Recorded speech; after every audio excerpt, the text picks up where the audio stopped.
Assalamualaikum warahmatullahi wabarakatuh. Salam sejahtera buat semuanya dan selamat datang di presentasi online dengan tema Karangan Ilmiah oleh kelompok 3. Saya sendiri atas nama Andi Asari Syarif dari jurusan Teknik Informatika dan Komputer kelas PTKC angkatan 2020 akan berperan sebagai moderator dalam presentasi online kali ini. Baiklah teman-teman, untuk mempersingkat waktu, marilah kita masuk ke dalam presentasi online dengan pembahasan yang pertama. Dan materi pertama akan dibawakan oleh Esti Nabila Putri. Waktu dan tempat dipersilahkan. Bagian 1. Pengertian karangan ilmiah. Apa itu karya ilmiah? Karya ilmiah adalah karya tulis yang disusun oleh seorang penulis berdasarkan hasil-hasil penelitian ilmiah yang telah dilakukannya. Karya ilmiah juga biasa disebut karangan ilmiah yang disajikan secara fakta dan ditulis menurut metodologi penulisan yang baik dan benar.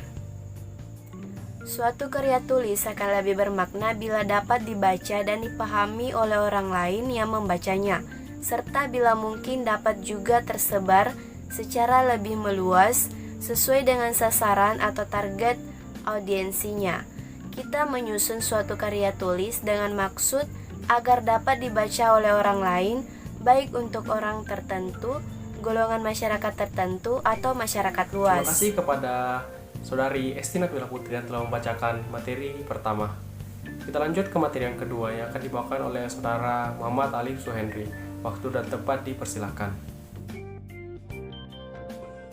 Terima kasih kepada moderator karena telah memberikan kesempatan kepada saya untuk melanjutkan pemaparan materi dari kelompok kami. Adapun pemaparan materi yang saya akan bahas yaitu ciri-ciri karangan ilmiah. Dalam karya ilmiah ada 4 aspek yang menjadi karakteristik utama, yaitu yang pertama struktur sajian. Struktur sajian karya ilmiah sangat ketat, biasanya terdiri dari bagian awal pendahuluan, bagian inti pokok, pembahasan, dan bagian penutup. Yang kedua, komponen dan substansi. Komponen karya ilmiah bervariasi sesuai dengan jenisnya, namun semua karya ilmiah mengandung pendahuluan, bagian inti, bagian penutup, dan daftar pustaka. Yang ketiga, sikap penulis. Sikap penulis dalam karya ilmiah adalah objektif yang disampaikan dengan menggunakan gaya bahasa impresif. Dengan banyak menggunakan bentuk pasif tanpa menggunakan kata ganti orang pertama atau kedua. Yang kedua, penggunaan bahasa.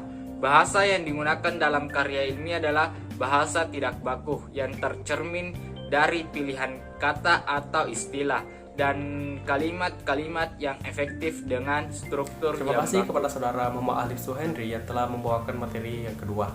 Kita lanjut ke materi yang ketiga yang akan dibawakan oleh Tauhid Siddiq Makulau dan Andi Nuraniah. Kepada tempat dan waktu dipersilahkan. Jenis-jenis karangan ilmiah. Ada 14 jenis karangan ilmiah. Yang pertama adalah makalah. Makalah adalah karya tulis ilmiah yang menyajikan suatu masalah yang pembahasannya berdasarkan data di lapangan yang bersifat empiris objektif. Yang kedua adalah kertas kerja. Sama seperti halnya makalah, kertas kerja juga karya tulis ilmiah yang menyajikan sesuatu berdasarkan data di lapangan yang bersifat empiris objektif. Yang ketiga adalah skripsi. Skripsi adalah karya tulis ilmiah yang mengemukakan pendapat penulis berdasarkan pendapat orang lain. Pendapat yang diajukan harus didukung oleh data dan fakta empiris objektif, baik berdasarkan penelitian langsung, observasi lapangan, atau percobaan di laboratorium. Juga diperlukan sumbangan material berupa temuan baru dalam segi tata kerja, dalil-dalil, atau hukum tertentu tentang salah satu aspek atau lebih di bidang spesialisasinya. Yang keempat ada tesis. Tesis adalah karya tulis ilmiah yang sifatnya lebih mendalam dibandingkan dengan skripsi. Yang kelima ada disertasi, yaitu karya tulis ilmiah yang mengemukakan suatu dalil yang dapat dibuktikan oleh penulis. Yang keenam ada paper atau working paper, adalah kertas kerja yang biasanya paper ini ditugaskan oleh seorang pengajar dalam mata kuliah tertentu pada saat semester atau perkuliahan akan berakhir. Dan yang ketujuh ada laporan penelitian lapangan, yaitu karangan yang penulisannya menggunakan produser formal atau Yang materi. kedelapan yaitu buku pelajaran.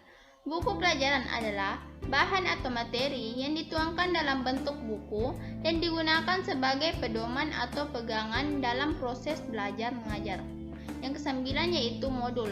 Modul adalah jenis tulisan ilmiah yang berisikan tentang uraian mata kuliah tertentu yang didasarkan pada keperluan pertemuan dalam perkuliahan. Yang ke-10 yaitu diktat. Diktat adalah tulisan ilmiah yang secara kuantitas lebih panjang daripada modul.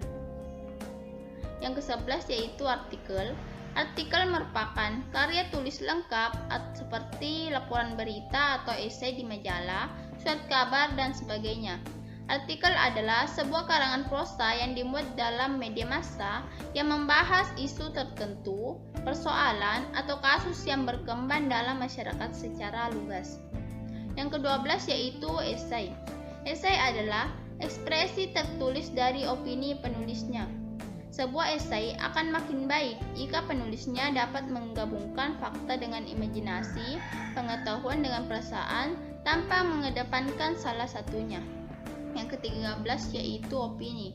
Opini adalah sebuah kepercayaan yang bukan berdasarkan pada keyakinan yang mutlak atau pengetahuan sahih, namun pada sesuatu yang nampaknya benar, valid, atau mungkin yang ada dalam pikiran seseorang atau apa yang dipikirkan seseorang atau penilaian. Yang ke-14 yaitu fiksi.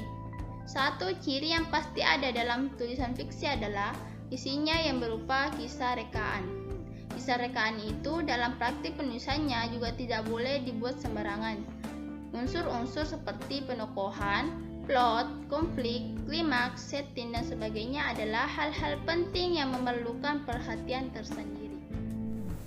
Terima kasih kepada Tauhid Sidik Makulau dan Andi Nurania yang telah membawakan materi bab 3 atau materi 3 ya.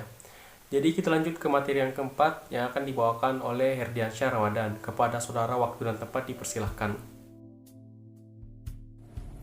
Nah, selanjutnya itu ada syarat-syarat khusus dalam penulisan karya ilmiah.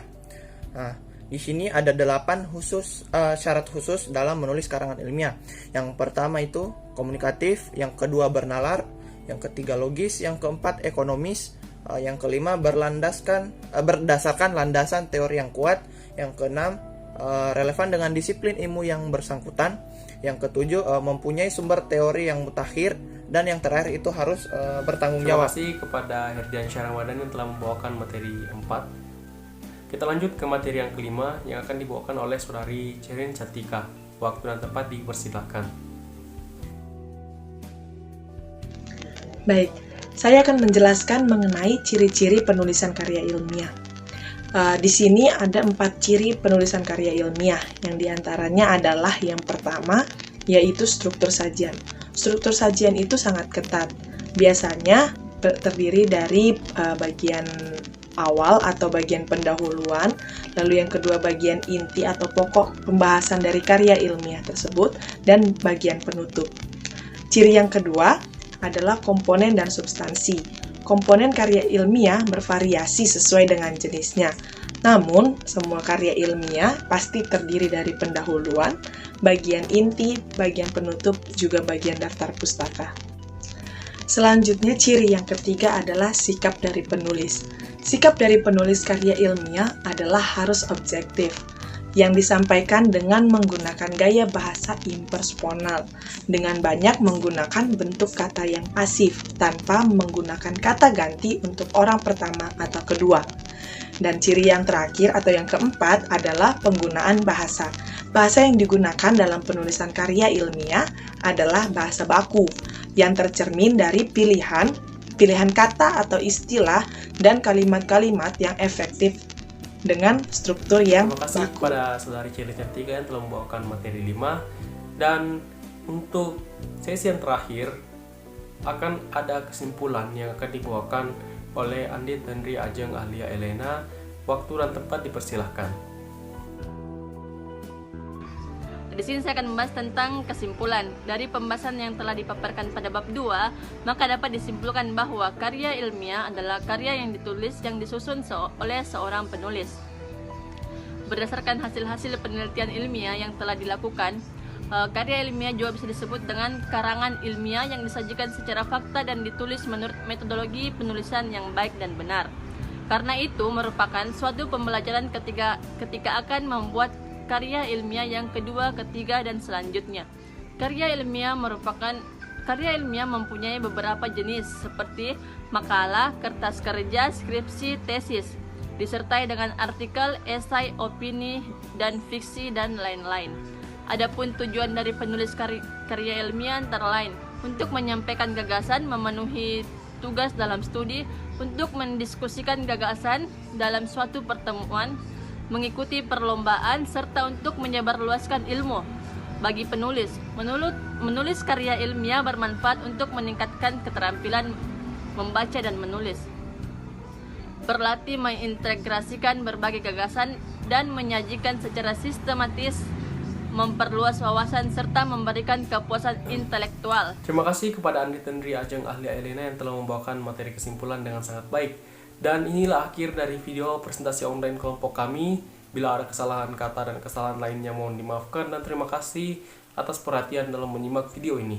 Saya Andi Asari Syarif dari perwakilan kelompok 3 mengucapkan terima kasih dan sampai jumpa di video presentasi online lainnya. Assalamualaikum warahmatullahi wabarakatuh.